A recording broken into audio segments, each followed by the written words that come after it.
And welcome back to my channel. आज की इस वीडियो में हम लोग बात करेंगे प्रोनाउन के बारे में। Okay, so without a further do let's begin. तो प्रोनाउन क्या होता है? प्रोनाउन एक ऐसा शब्द है जो दो शब्दों से बना है, प्रो और noun.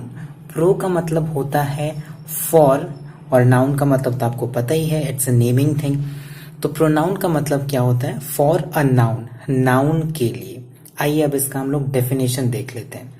A pronoun takes the place of a noun और comes on the behalf of a noun. एक प्रोनाउन क्या करता है? नाउन के जगह को ले लेता है या नाउन के बदले में आता है। अब आप सोचेंगे कि ये प्रोनाउन नाउन का जगह क्यों लेता है और उसके बदले में क्यों आता है? For clearing this doubt we will look at two examples. So और पहला एग्जाम्पल है, Steve and Mary are good friends. Steve and Mary play together. Okay, Steve और मैरी अच्छे दोस्त हैं और स्टीव और मैरी एक साथ खेलते हैं। अब बार बार ये स्टीव एंड मैरी आ रहा है, ठीक है, तो बार बार स्टीव और मैरी सुनने में भी अच्छा नहीं लग रहा है। तो स्टीव एंड मैरी जो कि नाउन है, उसके बदले में हम लोग क्या ला रहे हैं? दे ला रहे हैं। So Steve and Mary are good friends, they play together. तो यहाँ पे नाउन और प्रोनाउन का जगह कौन ले रहा है? सॉरी, नाउन का जगह कौन ले रहा है? दे ले रहा है। So they is a pronoun. Okay, our next example is Jeremy is 8 years old, 8 साल का है। Jeremy is a good boy. बार बार जर्मी आ रहा है तो सुनने में भी अच्छा नहीं लग रहा है। तो Jeremy is 8 years old, he is a good boy. Okay, लड़का है इसीलिए he. So here he is our pronoun. Next, there are 4 types of pronoun in English grammar. Actually, इससे भी बहुत ज़्यादा types होते हैं, but we will talk 4 types. These are the major types of pronouns. Okay, so our first type is personal pronoun. अब personal pronoun क्या होता है? Personal pronoun वो होता है जो 3 persons के लिए यूज होता है। Actually, in English there are 3 persons. तो फर्स्ट पर्सन, सेकंड पर्सन और थर्ड पर्सन, इन तीनों पर्सन के लिए जो नाउन यूज होता है उसे हम लोग बोलते हैं पर्सनल प्रोनाउन। अब यहाँ पे फर्स्ट पर्सन क्या होता है? फर्स्ट पर्सन मतलब जो बोलता है, ठीक है, वन हु नरेट्स और वन हु स्पीक्स। आप स्पीकर को बोल सकते हैं फर्स्ट पर्सन, जिससे बोला जा रहा है या जो सुन रहा है, that is our second person, that is you. Okay, और जिसके बारे में बात हो रहा है that is third person. Okay, तो फर्स्ट पर्सन में आएगा आई या we, second person you and third person he, she, it, कोई भी नाम, दैट इज एडम और दे।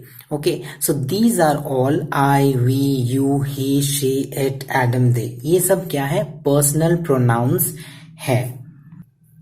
जैसे हम लोगों ने प्रोनाउन नाउन में केसेस देखा था, नॉमिनेटिव केस, ऑब्जेक्टिव केस देखा था, पोजेसिव केस देखा था, उसी तरह प्रोनाउन में भी केसेस होते हैं, ठीक है। कब हम लोग को आई यूज करना है, कब मी यूज करना है, कब माई, माइन, ये सब अभी हम लोग एक चार्ट देखेंगे। This is the chart which I have made for you.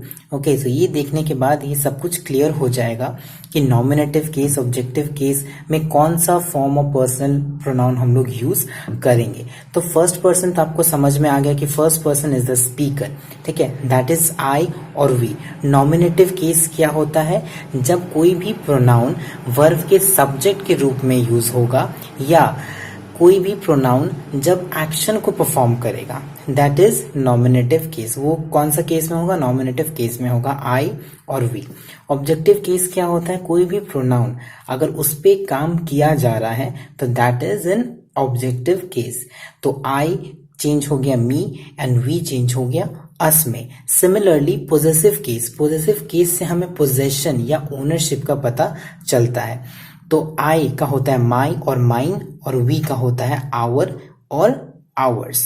Okay, similarly second person who is the listener, that is you, इसका ऑब्जेक्टिव केस भी यू होता है एंड इसका पोजेसिव केस योर और योर्स होता है। थर्ड पर्सन जिसके बारे में हम लोग बात करते हैं वो है ही, शी, इट, एडम और दे। इनका ऑब्जेक्टिव फॉर्म है हिम, हर, इट और देम, और इनका पोजेसिव फॉर्म्स है हिज, हर और हर्स, इट्स याद रखिएगा कि इट्स में हम लोग कोई भी अपोस्ट्रोफी एस नहीं देंगे, इट्स को हम लोग ऐसे ही लिखेंगे जैसे मैंने लिखा है। देन देयर और देयर्स, ये जितने भी है ours, yours, hers, theirs, its, इसमें हम लोग कोई भी अपोस्ट्रोफी एस नहीं डालेंगे ये प्रोनाउन के पोजेसिव केस में। ओके, आइए अब कुछ हम लोग एग्जाम्पल्स देख लेते हैं। ओके, यहाँ पे कुछ ब्लैंक्स दिया है, you can pause the video and fill the blanks, और अभी हम आपको अब बताएंगे। तो पहला है you and dash went to market. अब यहाँ पे दो ब्रैकेट में दो ऑप्शन है, आई और मी, तो क्या भरेंगे हम लोग, you and I went to market, तो यहाँ पे हम लोग भरेंगे आई। आई क्यों भरेंगे, बिकॉज यू एंड आई ये एक्शन को परफॉर्म कर रहा है, इसका मतलब ये सब्जेक्टिव केस में है, तो सब्जेक्टिव केस में है तो हम लोग आई यूज करेंगे, मी यूज नहीं करेंगे। शी लाइक्स ही या हिम, ऑफ कोर्स हिम, ठीक है, क्यों, क्योंकि इसमें एक्शन हो रहा है, him is receiving the action, so him is in the objective case. This pencil is my और mine, of course this pencil is mine, इसमें क्या दिखा रहा है, पोजेसिव केस दिखा रहा है, पोजेशन दिखा रहा है। ओके, दिस इज माई या mine pencil, this is my pencil, again it is showing possession. This house is ours, this house is ours, और this is done by her. Okay, this is done by she हम लोग नहीं करेंगे। Now let's move on to our next type, that is interrogative pronoun. Interrogative pronoun वो pronoun है जो questions पूछता है, और you can say these pronouns are used for asking questions. हम लोग इन pronoun का use करते हैं questions पूछने के लिए। फॉर एग्जाम्पल जैसे व्हाट, वाई, हु एटसेट्रा, और भी बहुत सारे के इंट्रोगेटिव प्रोनाउंस होते हैं, जितने भी WH वर्ड्स हैं, these are all interrogative pronouns, और इससे हम लोग क्वेश्चंस पूछते हैं। यहाँ पे कुछ कुछ हम लोग चीज को डिस्कस करेंगे, लाइक व्हाट और विच में क्या डिफरेंस है और कैसे यूज करना है, हु, हुम और हुज में क्या डिफरेंस है और कैसे यूज करना है। So basically what is more general. For example what do you like, इसमें पूछा जा रहा है कि आपको क्या पसंद है, तो आप उसमें कुछ भी आपको मतलब पसंद हो सकता है, so you don't have any choice. Okay, next example is what would you like to have, आप क्या खाना पसंद करेंगे, so you can order anything of your choice. Okay, but यहाँ पे आपको कोई चॉइस नहीं दिया गया है, तो व्हाट इज मोर जनरल, बहुत ही हम लोग जनरली चीजों को एड्रेस करते हैं। But on the other hand which is more specific, जब आपको कुछ चॉइसेस दिया जाए, जब आपके पास लिमिटेड ऑप्शंस हो, तब हम लोग विच का यूज करते हैं। सपोज आपके पास दो ही ऑप्शन है, कॉफी और टी, तो आप क्या बोलेंगे, which would you like to have, क्या खाना पसंद करोगे कॉफी और टी में, because you have limited options और you have two options. Okay, which shirt will you buy, okay, यहाँ पे कुछ लिमिटेड शर्ट्स है, उसमें से पूछा जा रहा है कि कौन सा शर्ट खरीदोगे। So which is more specific and what is more general. I hope you have understood. Now who, whom और हुज, सो बेसिकली हु, इसमें हम लोग पर्सन्स के बारे में हम लोग क्वेश्चंस पूछते हैं, और हुम बेसिकली ऑब्जेक्ट के बारे में हम लोग पूछते हैं, एंड हुज पोजेशन को दिखाता है। Like for example who are you, तुम कौन हो, इसमें हम इसका मेरा आंसर क्या आ रहा है, आई एम अभिषेक, ठीक है, तो यहाँ पे हु का आंसर क्या है, आई, राइट, हु का आंसर है आई। तो यहाँ पे जब भी सब्जेक्ट के बारे में बात किया जाएगा तो हम लोग हु का यूज करते हैं। ओके, नेक्स्ट है to whom are you talking, किससे बात कर रहे हो, तो I am talking to him और हर। यहाँ पे हुम का क्या क्वेश्चन आ रहा है, हिम और हर, जो कि क्या है, एक ऑब्जेक्ट है। तो for knowing the object we use whom, अगर ऑब्जेक्ट के बारे में पता करना है तो हम लोग हुम का यूज करेंगे। Now whose pen is this, whose pen is this, ये किसका पेन है, दिस पेन इज माइन और this is my pen, both are same. Okay, तो हुज बेसिकली क्या करता है, पोजेशन दिखाता है, मतलब ये किसका है। Okay, and our next type is indefinite pronoun, नाम से ही आपको पता चल रहा है कि ये कैसा प्रोनाउन है, इनडेफिनेट प्रोनाउन। इनडेफिनेट का मतलब क्या होता है, something which is not certain, जो कंफर्म ना हो, या something which is not definite. Okay, तो इसमें हम लोग क्या करते हैं, we use these pronouns to talk about indefinite things और things in a general way. तो इन प्रोनाउन का यूज करके हम लोग जो इनडेफिनेट चीजें हैं, जिसके बारे में हम लोग को इतना पता नहीं होता है, जो चीज सर्टेन नहीं है, ठीक है, उन सब का बारे में हम लोग बात करते हैं यूजिंग इनडेफिनेट प्रोनाउंस।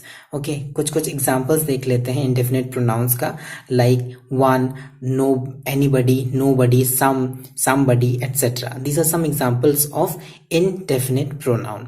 अब यहाँ पे आपको एक चीज नोट करना है कि जितने भी इनडेफिनेट प्रोनाउन है, और most of the indefinite pronounce के साथ सिंगुलर वर्ब लगता है। आपको सिर्फ सिंगुलर वर्ब लगाना है, लाइक प्लेज, इज, वॉज, ये सब सिंगुलर वर्ब होता है।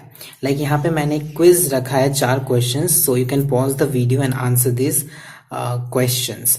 ओके, सो पहला सेंटेंस है नो वन डैश हिम, और यहाँ पे नो वर्ब का यूज करना है। तो नो का V5 क्या होता है, singular, knows, KNOWS, knows. Okay, so no one knows him. Everybody dash him, तो यहाँ पे मुझे हेट फिल करना है, तो everybody hates her. Okay, somebody slapped her, और इसमें मुझे हैव, यानी हैव का एक category like have, has, had, इन तीनों में से कोई एक भरना है। तो ऑफकोर्स हम लोग हैज भरेंगे बिकॉज इट इज सिंगुलर, और यहाँ पे मुझे सिंगुलर वर्ब का यूज करना है। Either of the shirts is good, okay, because is a singular verb. Now यहाँ पे मैंने एक सारा indefinite pronoun का चार्ट दिया है, you can take a snap, और इन सारे indefinite pronouns के साथ singular verb का ही यूज करेंगे हम लोग। Okay, now move on to our last pronoun, and that is relative pronoun. So basically relative pronoun refer or relate to some noun going before. Okay, relative pronoun क्या करता है, कोई एक pronoun होगा, उसके पहले कोई जो नाउन आया है वो उसको रिलेट करेगा या उसको रेफर करेगा, उसके बारे में बताएगा। ओके, एग्जाम्पल जैसे who, which, that, whose, whom, these are some relative pronouns. Okay, examples देख लेते हैं हम लोग। He gifted me a watch. Okay, full stop. The watch is costly. उसने मुझे एक वॉच गिफ्ट किया, और वॉच कैसा था, कॉस्टली था। तो बार बार वॉच क्यों लिखे? Okay, so he gifted me a watch which is costly. यहाँ पे जो which है, जो कि एक रिलेटिव प्रोनाउन है, वो किसको रेफर कर रहा है या रिलेट कर रहा है, उस वॉच को रेफर कर रहा है। Okay, our next example is I met my uncle. Full stop. My uncle is tall. तो बार बार अंकल आ रहा है, तो I met my uncle who is tall. Here who is referring to my uncle.